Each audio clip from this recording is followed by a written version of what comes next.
Do you also want to become a corporate lawyer but have absolutely no idea where to begin? क्या corporate lawyer बनने के लिए masters necessary है, LLM necessary है, या NLU से ग्रेजुएट होना नेसेसरी है, या फिर आपको कंपनी लॉ के बारे में सब कुछ अच्छे से परफेक्ट नॉलेज होना नेसेसरी है? And most importantly, how do you actually find your first corporate legal job? ये सारे सवालों के जवाब मैं आज आपको दूंगी। Starting with how do you find your first corporate legal job. इसके मैं आपको 4 प्रैक्टिकल स्टेप्स बताऊंगी, स्टेप बाय स्टेप जाते हैं। ओके, तो पेन एंड पेपर लेके बैठना और सारे स्टेप्स अच्छे से नोट कर लेना। और नोट नहीं कर पा रहे हो तो डोंट वरी, ये वीडियो सेव कर लेना और जब अप्लाई करोगे तब वापस आके देख लेना। तो वीडियो स्टार्ट करने से पहले मैं आपके साथ 2 चीज़ें क्लियर करना चाहूँगी। लोग बहुत क्यूरियस है, बहुत पूछते हैं कि मैं जब कॉर्पोरेट लॉयर थी तब मैं क्या काम करती थी, और since I have resign from a company, what do I do now. तो सबसे पहले मैंने जब मेरा फर्स्ट जॉब स्टार्ट किया था तो I was a legal advisor in a company का काम ये था कि जो कोरियन क्लाइंट्स आते हैं इंडिया में और अपनी कंपनी फॉर्म करते हैं, कंपनी इनकॉर्पोरेट करते हैं, तो उनके लिए pre and post incorporation compliances करना, मर्जर्स एंड एक्विजिशन में काम करती थी, legal drafting, companies and clients के साथ नेगोशिएशन, उनके जो लीगल डिस्प्यूट्स है उनमें उनको असिस्ट करना। तो ये सब काम हम करते थे। लेकिन ये कंपनी में रिजाइन करने के बाद मैंने दूसरी कंपनी ज्वाइन की where I was a paralegal for US clients. तो पैरालीगल्स का काम क्या होता है? तो जो यूएस के अटॉर्नीज हैं उनका सूट पैकेट बनाना, मतलब उनके लिए यहाँ बैठ के उनके बिहाफ पे ड्राफ्टिंग करना। सिंपल सी बात है। तो सवाल ये है कि what do I do now. मैं एक असिस्टेंट प्रोफेसर हूँ, लॉ कॉलेज में लॉ पढ़ाती हूँ। क्यों? क्योंकि बहुत मजा आ रहा है। तो let's begin with the video. सबसे पहला point, understand what corporate lawyers actually do. Depending upon your role and the company you're working with, you could be working on drafting, contract drafting, mergers and acquisitions, compliances, post and pre-incorporation compliances. कोई भी company जब incorporate newly incorporate होती है तो उसके कुछ compliances करने पड़ते हैं कंपनी एक्ट के according. Employment agreement, investment transactions and negotiation, clients के साथ नेगोशिएशन करना। So before applying, understand what area exactly interests you. Like for example, if you like drafting, then you have to find a company जो drafting में काम ज़्यादा करती है। Okay, दूसरा, if you like compliance work. Compliance work क्या होता है? कोई भी जो न्यूली इनकॉर्पोरेटेड कंपनी है उनका इनकॉर्पोरेशन से पहले कुछ कंप्लाइंसेस करने होते हैं according to companies act and SEBI regulations. वो कंप्लाइंसेस करना अगर आपको अच्छा लगता है तो find a company which works in that area. तीसरा, अगर आपको ट्रांजैक्शंस अच्छे लगते हैं तो ऐसी कंपनी ढूंढो जो मर्जर्स एंड एक्विजिशन में काम करती है। तो हमारा फर्स्ट प्रैक्टिकल स्टेप क्या था? Choose your area. आपको कौन सा एरिया अच्छा लग रहा है वो चूज करो एंड मेक श्योर कि वो कंपनी उस एरिया में काम करती हो। दूसरा, यहाँ ऑलमोस्ट सभी लोग गलती करते हैं। Build your skills and not just certificates. सिर्फ certificates and degrees and experience letters collect मत करो, अपनी स्किल को बिल्ड करो। I understand, it's very difficult to find your first corporate job, क्योंकि सारे एम्प्लॉयज़ को तो एक्सपीरियंस एम्प्लॉयज़ ही चाहिए। किसी भी कंपनी में आप जब जाते हो तो पूछते हैं कि भाई एक्सपीरियंस कितना है आपको, लेकिन कोई तो ये समझो कि एक्सपीरियंस के लिए पहला जॉब तो होना चाहिए, करेक्ट? इसीलिए फ्रेशर्स का एक ही वेपन है, स्किल्स। तो यहाँ पे सर्टिफिकेट्स कलेक्ट करने की जगह आप अपनी स्किल्स पे काम करो, क्योंकि सर्टिफिकेट्स तो आप ले आओगे कि मैंने ऐसे ऐसे काम किए हैं प्रीवियस जॉब में। अगर आपको जॉब के फर्स्ट डे पे ही कुछ ड्राफ्टिंग करने के लिए बोला जाए और आपको नहीं आए क्योंकि आपने कभी किया ही नहीं है, तो आप फ्रस्ट्रेट हो जाओगे। और अगर फर्स्ट जॉब में ही आप फ्रस्ट्रेट हो जाओगे ना, तो आप जॉब डिफ़िकल्ट ही है कि आप जॉब कर पाओगे।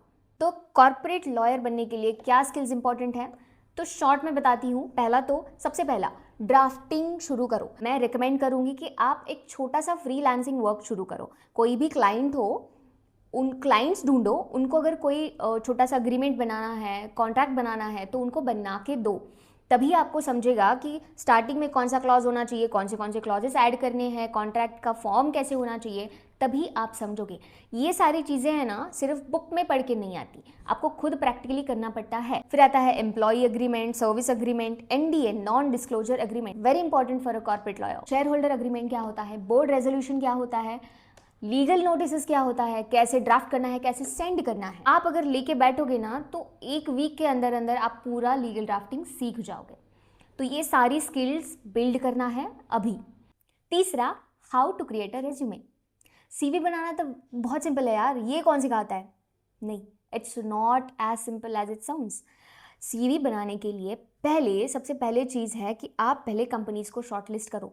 कौन सी एरिया में आपको पहले काम करना है वो डिसाइड करो, और जिस एरिया में आपको जाना है उस एरिया में जो कंपनीज काम करती है आपकी सिटी में, वो कंपनीज शॉर्ट लिस्ट करो। नॉट नेसेसरी कि ये कंपनीज बिग 4 में आनी चाहिए, छोटे छोटे लॉ फर्म्स भी बहुत अच्छे होते हैं। तो जब सारे कंपनीज शॉर्टलिस्ट करोगे तो कंपनीज के बारे में पहले अच्छे से होमवर्क करो, क्या कि ये कंपनीज कौन से एरिया में काम करती है, क्या क्या काम करती है, और ये कंपनी कौन से क्लाइंट्स के साथ डील करती है। Okay, first you make sure कि जो आप रेज्यूमे उस कंपनी में भेजोगे उस रेज्यूमे में आपकी ये जो जितना भी एरिया है कंपनी का काम का, उस काम में जितने भी स्किल्स नेसेसरी है वो स्किल्स आप अपने रेज्यूमे में डालो। ओके, लेकिन सिर्फ स्किल्स को सीवी में लिखना इनफ नहीं है, आपको वो स्किल्स अच्छे से आनी चाहिए।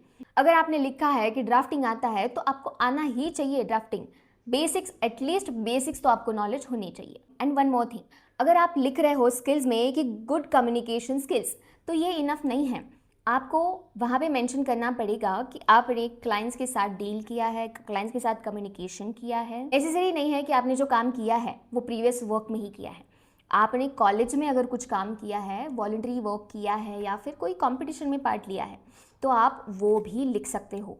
कॉलेज में जो भी कोर्स वर्क होता है, कोर्स वर्क में आपने क्या किया है वो लिख सकते हो। And last important point, start applying. ये मत कहना कि मैं ये सारे स्किल्स पहले बिल्ड करूंगा and then I will start applying. नहीं, अप्लाई करना, स्किल्स को बिल्ड करना, लर्न करना, ये सारी चीज़ें साइमल्टेनियसली होती है।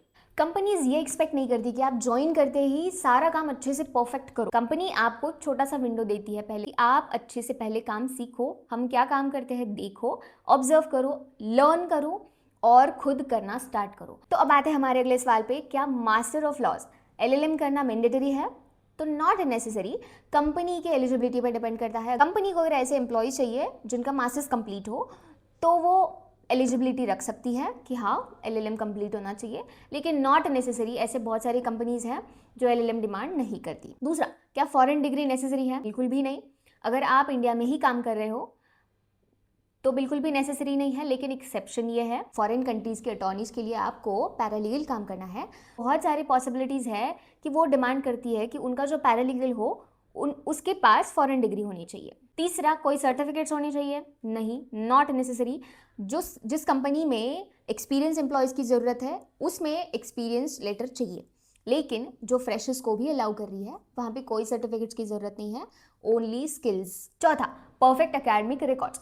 ऑफ कोर्स आपके पास प्रॉपर लॉ डिग्री होनी चाहिए, डिस्टेंट लर्निंग नहीं, फुल टाइम आपने कॉलेज किया है और आपके पास लॉ डिग्री है, ये तो मैंडेटरी है। देखो, तो अब देखते हैं एग्जैक्टली चाहिए क्या कॉर्पोरेट लॉयर बनने के लिए। पहला, स्ट्रॉन्ग लीगल फंडामेंटल्स, आपको लीगल बेसिक लीगल नॉलेज होना चाहिए। दूसरा, ड्राफ्टिंग स्किल्स, सारी commercial drafting and legal drafting आपको आनी चाहिए। तीसरा, कमर्शियल अवेयरनेस। एंड चौथा, गुड कम्युनिकेशन स्किल्स। देखो, कंपनी में जितना भी काम करो, लेकिन एक काम तो डेली बेसिस पे होता है, जो है क्लाइंट्स के साथ डील करना, क्लाइंट्स के साथ कम्युनिकेट करना, क्लाइंट्स के साथ मीटिंग्स करना।